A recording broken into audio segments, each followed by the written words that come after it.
Berdoa selesai. Duduk siaran tempat gerak. Selamat belajar. Assalamualaikum warahmatullahi wabarakatuh. Waalaikumsalam warahmatullahi wabarakatuh. Silakan duduk. Bagaimana kabarnya hari ini? Baik. Kalian sudah baik? Baik semua ya, sehat semua ya. Nah, tadi udah berdoa ya. Kalian ibu mau tanya nih, kalian pernah nggak mendoakan orang? Pernah? Pernah sering nggak? Sering. Oke. Karena ketika kita mendoakan orang lain, berarti salah satu manfaatnya adalah doanya yang kita ucapkan bisa kembali ke diri kita sendiri ya. Jadi kalian harus sering-sering mendoakan orang lain, terutama orang yang ketika kalian menemui sesuatu ya. Nah, kalian bisa berdoa untuk orang tersebut.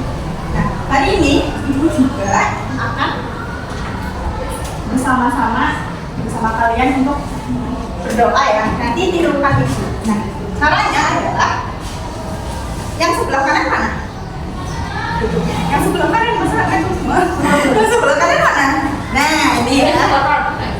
Kanan mana kanan? Kanan. Nah, caranya adalah pegang pundak teman kalian. Yang sebelah kirinya pegang pundaknya. Nah, terus nanti kalian tegak-teguk sambil menirukan ucapan ibu ya. Nanti tapi gitu ya. Pelan aja. Udah siap semuanya? Teman kalian, temennya yang sebelah dong, maksudnya yang sana. Pegang pundak teman kalian. Tirukan ibu ya. Bismillahirrahmanirrahim. Ketuk. Halo teman saya. Semoga kamu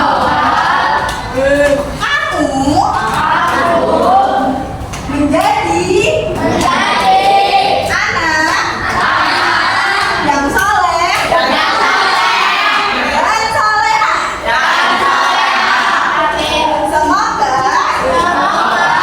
selamat dunia akhirat. Nah, kita berbalik tepuk pundak yang sebelah kirinya.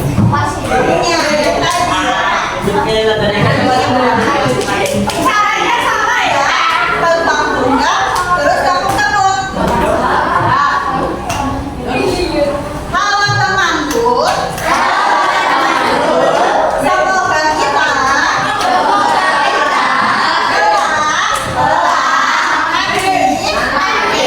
bersama-sama sukses.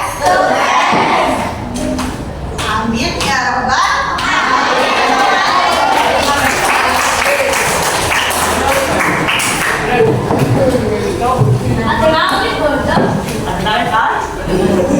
hari ini ada yang sudah berangkat.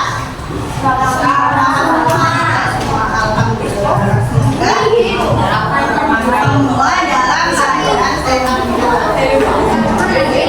Alhamdulillah. Oh iya, jaga kesehatannya ya, soalnya sekarang mungkin bulan sekolah juga, oke? Nah, ibu akan memulai pembelajaran ya.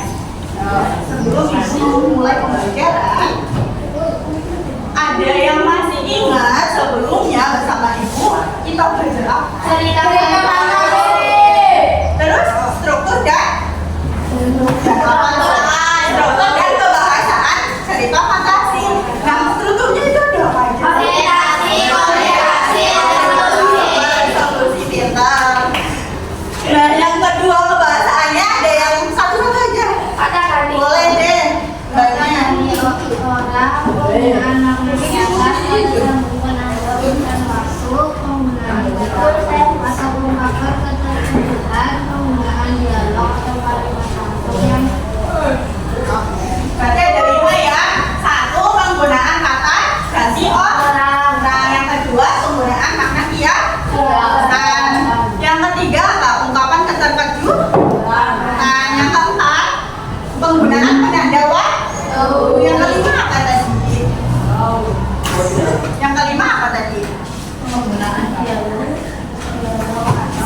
panggilan ada kalimat satu.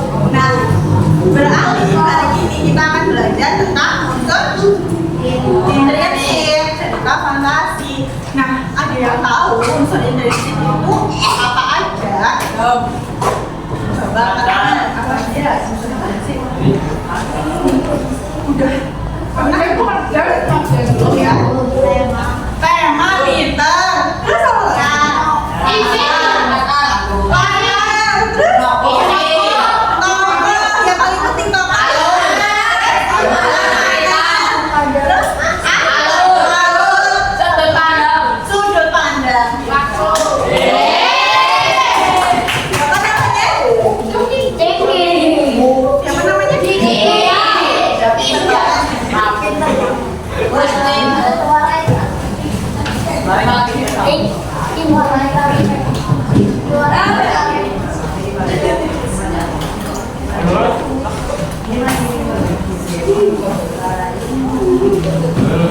Nah, hari ini kita belajar unsur intrinsik serta fantasi. Kalian boleh mulai ya.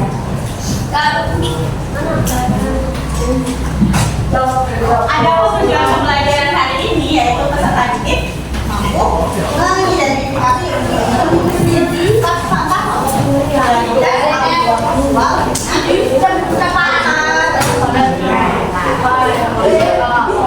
Kemudian sebelum kita masuk ke pembelajaran, ibu di sini juga ada video.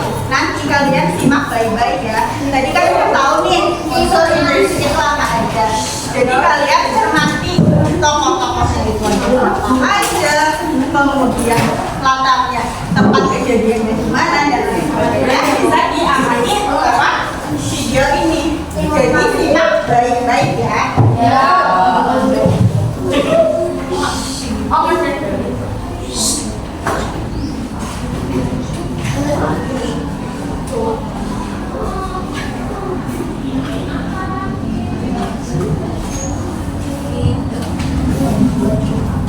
Udah siap?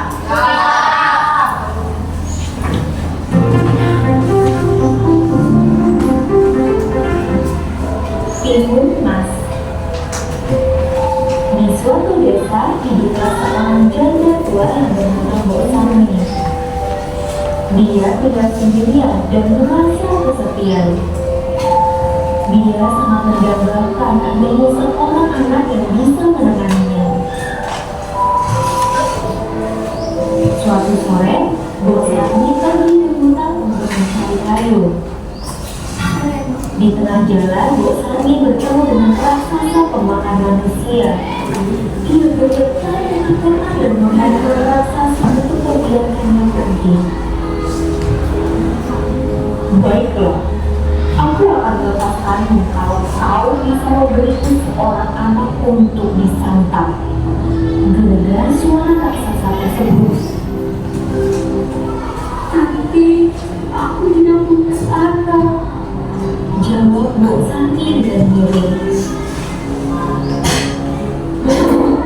Kalau begitu, ambil biji timun ini, aku titip untuk kau tanam. 15 tahun lagi aku akan kembali untuk memakannya. Sang raksasa. Mbok Sami pun pulang dan menanam biji itu di halaman rumahnya. Setelah 2 minggu, mentimun itu tumbuh dan berbuah sangat lebat. Salah satu mentimun terlihat berukuran cukup besar. Mbok Sami kemudian memetik dan membelahnya. Ternyata mentimun itu berisi seorang bayi yang cantik jelita. Bayi itu kemudian diberi nama Timun Mas. Walaupun bahagia mendapatkan seorang anak, Mbok Sami teringat akan janjinya pada raksasa. Ia berpikir keras dan cari cara agar Timun Mas tidak diambil oleh raksasa. Setelah mendengar tentang adanya petaka saksi, ia segera menyuruh Timun Mas untuk pergi meminta pertolongan. Oleh sang petaka, Timun Mas diberi 4 buah bungkusan kecil untuk ditaburkan jika ia dikejar raksasa. Benar saja, ketika saatnya tiba, raksasa datang menagih janjinya. Sardi berusaha mengulur waktu agar Timumas bisa kabur. Menyadari hal itu, si raksasa murka dan segera mengejar Timumas. Pertama, Timumas melemparkan kata yang berisi biji mentimun. Sungguh ajaib, ibu ladang mentimun yang lembut. Langkah raksasa pun menjadi terhambat karena tubuhnya terlilit batang mentimun. Lalu, berjalan ke kata kedua, tumbuhlah batang bambu yang sangat tinggi dan tajam. Kemudian, garam dalam kata ketiga membuat hutan menjadi lautan yang sangat luas. Namun, raksasa tetap saja berhasil terbebas dari hambatan dan terus mengejar Timumas. Ketakutan, Timumas pun melempar kata terakhirnya yang berisi terasi. Dari situ terbentuklah lautan lumpur yang mendidih. Akhirnya sang raksasa terjebur di dalamnya dan mati. Timumas kembali ke rumah bersani dengan lega. Mereka pun kini hidup berbahagia.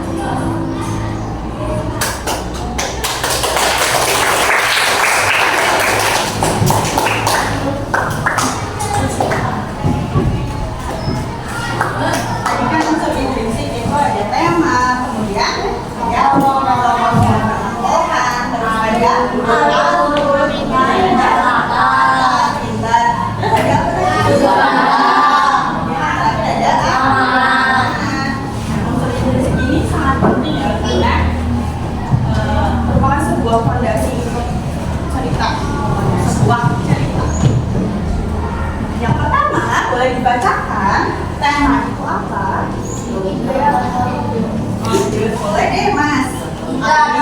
Satu tema, ide atau ide utama atau gagasan yang menjadi dasar cerita fantasi. Ya betul. Jadi ide yang menjadi dasar dalam cerita fantasi. Nah sebelum kita membuat fantasi, kita harus menemukan temanya terlebih dahulu. Misal nih, kalau kalian misal kalian membaca cerita ya. Nah, itu isinya tentang kepahlawanan atau ya heroik. Nah, itu berarti temanya apa? Tepatlah kepahlawanan. Kemudian kalau tadi dikaitkan dengan Timumas, berarti ada yang tahu ceritanya itu temanya apa? Timumas. Biji tanam ajaib. Biji tanam ajaib, pintar. Terus? Biji tanam Timunas. Tadi Timunas berani melawan sampai gede banget. Berani. Itu merupakan dia pantang menyerah apa enggak? Pantang menyerah apa enggak? Iya. Itu juga bisa keberanian, perjuangan itu bisa dijadikan tema. Jadi tema adalah gagasan ya, yang mendasari sebuah cerita. Nah yang kedua penting juga adalah tokoh dan penokohan. Kalau tokoh sama penokohan itu apa sih? Saya tahu. Kalau tokoh itu selalu dalam cerita. Sedangkan penokohan adalah kalau tokoh itu pelaku atau pemerannya dalam cerita. Kalau penokohan itu watak atau karakternya, sifatnya. Tokohnya itu dibagi dua ya. Ada tokoh protagonis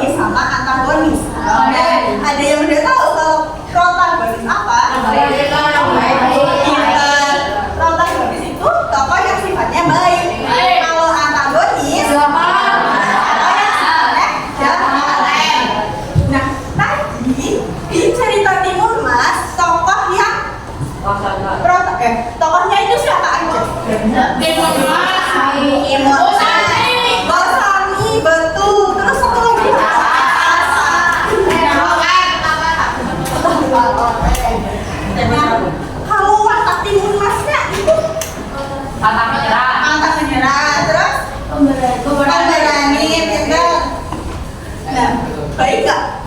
Baik. Kalau baik tadi apa? Protagonis apa antagonis? Protagonis. Ya, berarti Timur Mas protagonis ya. Kalau tokoh yang kedua ada Mbok Sami. Nah, Mbok Sami itu protagonis dia baik. Kalau anaknya baik apa enggak? Yang ketiga, tokohnya siapa? Sasa. Kalau raksasa udah di skill ya. Antagonis. Nah, sifatnya jahat. Kenapa sih jahatnya? Karena makan manusia. Betul. Ingin merebut anaknya Mbok Sami atau Timur Mas. Nah, di sini di tokoh dan penokohan apakah sudah paham? Kalau pemerannya, kalau penokohan berarti sifatnya ya. Yang ketiga ada alur.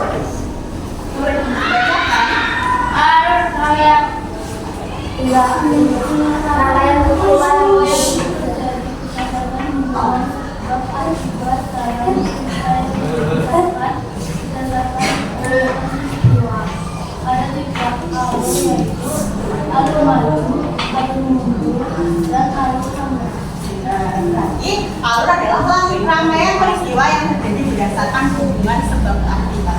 Dengan kata lain, jalannya suatu cerita itu terdapat di alur. Nah, alur di sini ada 3. Apa aja? Alur maju, alur mundur, terus ada alur campuran atau alur maju mundur. Kalau alur maju Itu.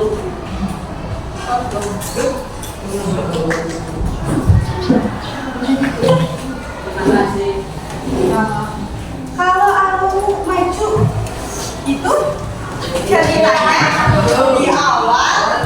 diawali dengan pengenalan sampai penyelesaian. Jadi urutan ceritanya itu berurutan dan saling berkaitan. Misal dari pengenalan nih, aku adalah siapa? Aku kelas 7 sampai nantinya terjadi konflik, kemudian penyelesaian, itu namanya alur maju. Kalau alur mundur, jadi masa lalu mau menceritakan masa lalu dulu, masa lampau, kemudian masa sekarang. Jadi ke belakang dulu baru ke sekarang, itu yang namanya alur mundur. Kalau alur campuran maju mundur, ada yang bisa. Kalau alur maju mundur bagaimana? Misalnya nih, ibu akan menceritakan tentang masa sekarang. Kemudian tiba-tiba di tengah cerita ibu flashback, ibu menceritakan tentang masa lalu ibu, masa lampau. Nah, setelah itu di bagian akhir ibu lanjut lagi ke masa yang sekarang. Jadi lompat-lompat dan tidak berurutan. Nah, itu yang dinamanya alur maju mundur. Sampai sini ada yang belum paham tentang alur. Kalau sudah paham, tadi di cerita Timur Mas itu menggunakan alur maju. Alasannya apa? Karena ya dimulai dari Mbok Sami ya. Di sebuah desa ada wanita tua yang bernama Mbok Sami.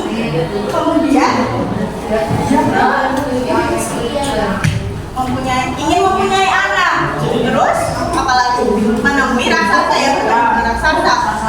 Setelah itu raksasa memberi apa? Biji, betul, biji mentimun. Nah, setelah biji mentimun berarti ya itu ada anaknya, kemudian ada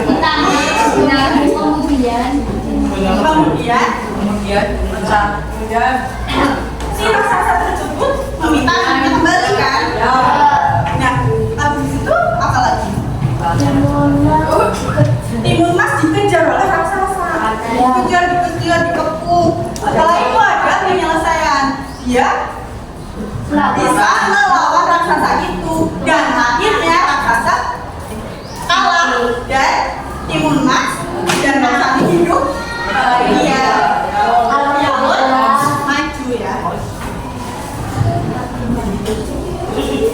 Nah setelah itu ada latar.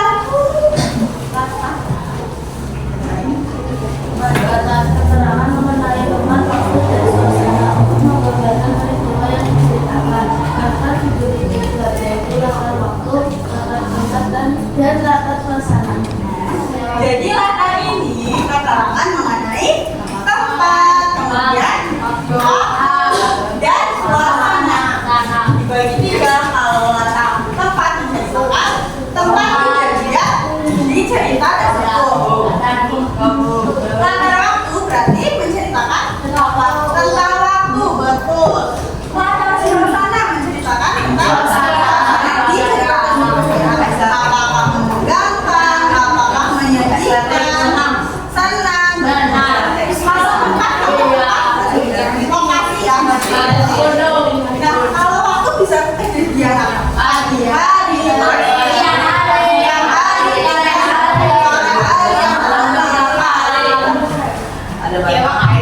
jadi ada tiga latar. Nah, tadi di cerita di Mas, latar tempatnya di mana? Di hutan. Pas pulang ketemu siapa? Sampai ya. Di hutan, terus apa aja? Di rumah.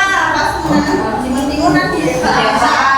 Di desa ya, di sebuah desa. Di rumahnya dukun. Iya, di rumahnya dukun ya, di pertambangan ya. Di rumahnya dukun betul. Tapi pintar siapa namanya? Renovasi ya.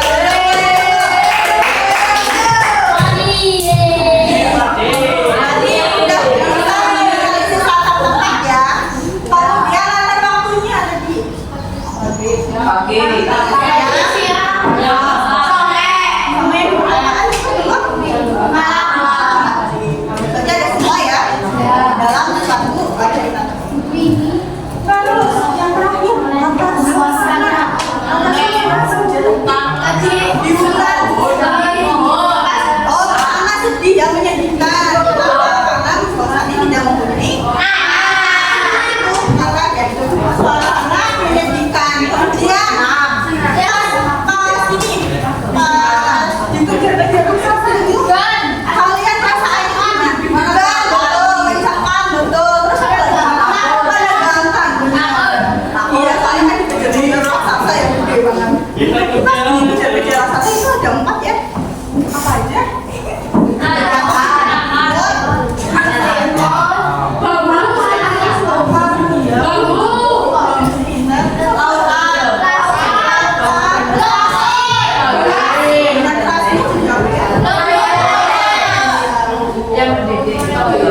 Berarti suasananya apa? Menyedihkan, menyenangkan,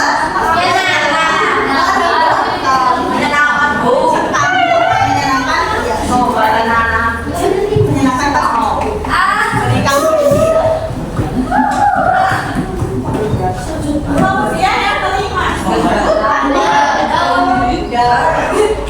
boleh gue kasih Sudut pandangku sebagai pengarang dalam menggambarkan suatu cerita. Sudut pandang dibagi menjadi 3 yaitu yang pertama, kedua. ini sudut pandang pertama dan kedua ya. Sudut pandang pertama, aku, saya, sudut pandang ketiga, dia, mereka, dia, sangat tokoh. Jadi sudut pandang itu cara pengarang, cara penulis memposisikan dirinya ya. Di cerita tersebut di sini dibedakan menjadi 2 ya, sudut pandang pertama sama sudut pandang ketiga. Kalau sudut pandang pertama itu Aku, saya, dengan kata-kata aku, saya, kalian pernah menjumpai di novel atau di dia cerita mana itu kata darinya aku, saya pernah. Iya benar. Kalau mbak, Apa benar? biasanya itu terletak di sebuah kerajaan.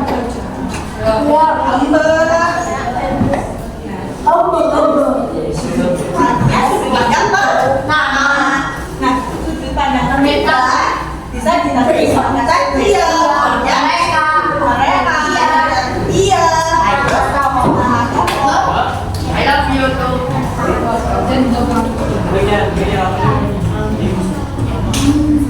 Kalau sudut pandang pertama itu aku, sudut pandang ketiga itu dia melihat dia sangat contoh. Misal, siapa namanya? Ali Fawaz. Ali Fawaz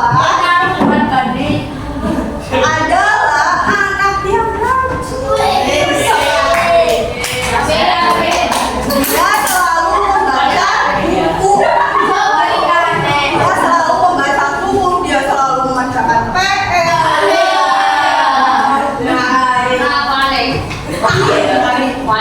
Di kalimat tersebut, sudut pandang ketiganya di bagian mana? Ali Fawaz adalah seorang anak yang rajin. Dibuktikan dengan nama tokoh yaitu siapa? Ali. Hal yang pertama, aku adalah seorang mahasiswa. Aku adalah seorang mahasiswa yang rajin, yang apa? Yang rajin, yang baik. Di kalimat tersebut, di kalimat yang ibu contohkan, di mana letak sudut pandang pertama? Berarti kalian sudah memahami tentang sudut pandang pertama sama sudut pandang ketiga ya. Ingat kalau sudut pandang pertama aku, saya, mbak. Kalau sudut pandang ketiga dia, mereka, dia, aku. Nah tadi di cerita Timun Mas sudut pandangnya menggunakan apa?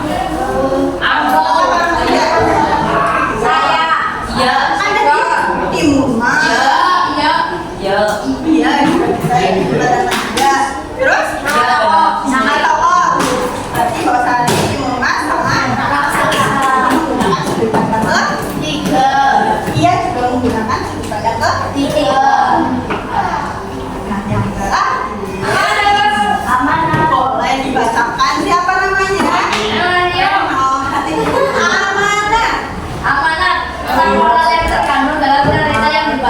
Iya betul, pesan moral yang terkandung dalam cerita yang dibaca. Jadi di sebuah cerita itu pasti mengandung pesan moral, nasihat yang diberikan kepada pembaca. Tujuannya apa? Agar kita memahami, dapat belajar ya, dapat belajar dan meneladani dari tokoh tersebut. Nah, amanah ini bisa diceritakan atau bisa diterapkan secara langsung maupun tidak langsung. Jadi bisa ada cerita fantasi, cerita itu, atau bisa juga tersirat kita mencari peneladani. Tadi amanahnya ada yang atau dimasing-masing. Pintar Arif Rahman. Arif Rahman itu amanahnya jangan pantang menyerah. Ya. Kalau ada pendapat lain, pergi ke dukun Bu.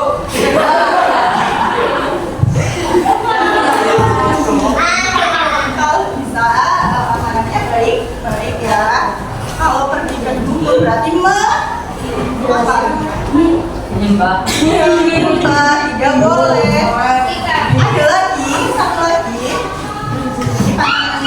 terus keberanian. Kita harus berani terhadap apa yang terhadap apa yang kita temui. Kemudian jangan pantang menyerah. Betul, jangan pantang menyerah ketika kita apa ya dihadapkan ya misal nih belajar, berarti kita harus ketika kita ada target nih ingin ranking 1 di tes pertama kalian gagal, terus di tes kedua kalian barunya belajar kan, nah itu yang namanya tidak pantang menyerah. Jadi harus menjadi orang yang sudah pantang. Sampai sini ya yang mau kita jelaskan. Apa aja tadi? Apa aja unsur intrinsiknya? Apa ada?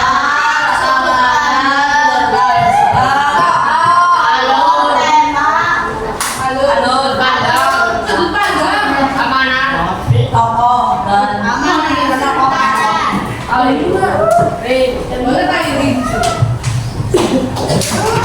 Tema tadi apa ya? Terima kasih. Dari singkat cerita. Kalau aku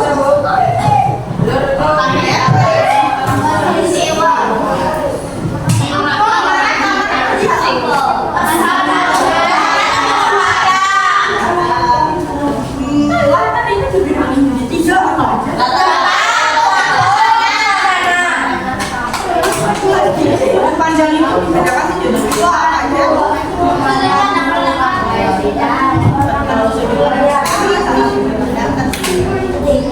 Dituangkan bagi kalian ada beberapa. Tapi sebelum itu ibu ada permainan dulu ya.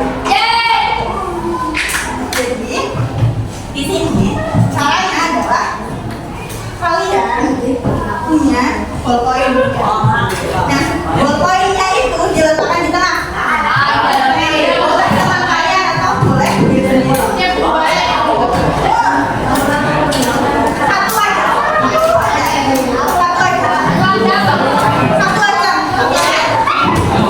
Nah, permainannya itu dengarkan ibu ya. Dengarkan ibu dulu ya. Permainannya itu sakit, sikat, sakit,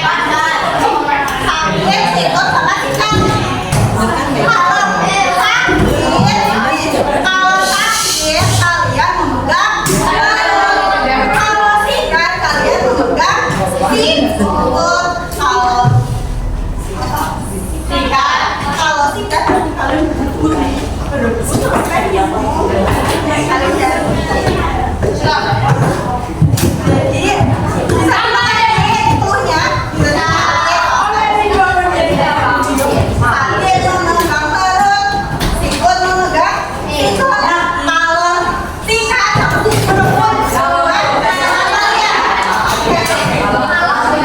dengerin ibu ya, konsentrasi dimulai. Ibu mau bilang sakit. Bilang sikut.